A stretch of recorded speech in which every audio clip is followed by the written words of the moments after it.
Okay, so today we're going to take a deep dive into something that affects us all. How marketplaces are kept fair. Okay. We've got excerpts here from Pasted Text about Consumer Affairs Victoria. How interesting. And get this. Okay. Imagine yourself, suddenly you're locked in. Like a dispute with your landlord. Oh, yeah. Stressful. Right. Totally. Like that's where a body like Consumer Affairs Victoria actually steps in. It's not always about like, you know, those classic David and Goliath situations, although that's a big part of it. Yeah. But marketplace regulation is really about ensuring that like the system itself is designed for fairness. I see. So think about it. Like, why do we even have licenses for certain professions? Or like, why are there price controls on essential goods? Okay. These regulations are all aiming to prevent the market from like failing us. Okay. Whether it's through like monopolies or, you know, information asymmetry or predatory practices. That's fascinating. I've never thought about it that way. Yeah. Like, you buy a faulty product. Right. And you're just one person up against like a massive corporation. Exactly. That can feel really daunting. Yeah.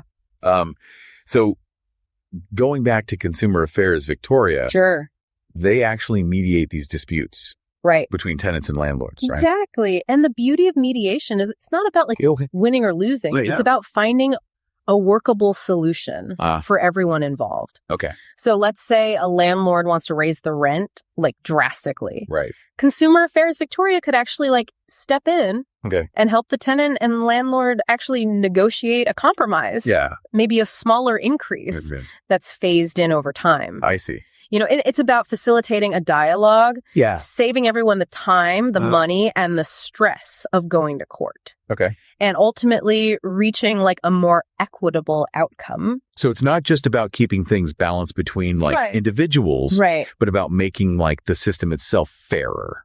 Yeah, exactly. That makes a lot of sense. Yeah. Now, speaking of those like David and Goliath situations, how do things work if it's not a landlord-tenant issue? Right. Say you buy a product that was like falsely advertised. Oh, yeah, that's a good question. Yeah. So Consumer Affairs Victoria, they've got your back there too. Okay.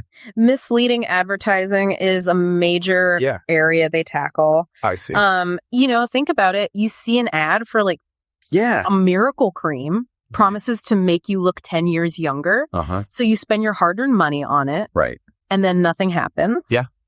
That's where Consumer Affairs Victoria would actually investigate. Okay. Potentially require the company to like change their advertising. Yeah. Offer refunds or even face penalties. Wow. It's about ensuring businesses are held accountable for their claims. So it's not just about resolving disputes. Right. It's also about preventing them. Yeah. By setting those clear expectations Absolutely. for how businesses should operate. And you know, this idea of prevention. Yep. It also plays out in another area that Consumer Affairs Victoria focuses on. Okay. And that's dodgy contracts. Oh, yeah. You know, those agreements with like pages of fine print that are impossible to understand. Yeah. Consumer Affairs Victoria works to ensure that contracts are clear and fair. Protecting consumers from like hidden clauses or unfair terms. That's super helpful. Yeah. It sounds like even with the rapid like evolution of online marketplaces, there's a system in place to protect us from like bad actors. Yeah. Whether it's a misleading influencer campaign or a crypto scam.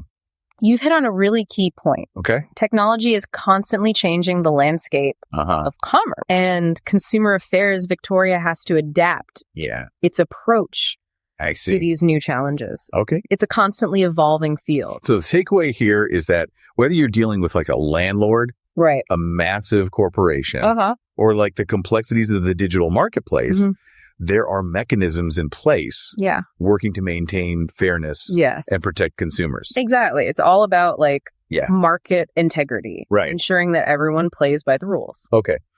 But here's a final thought for you.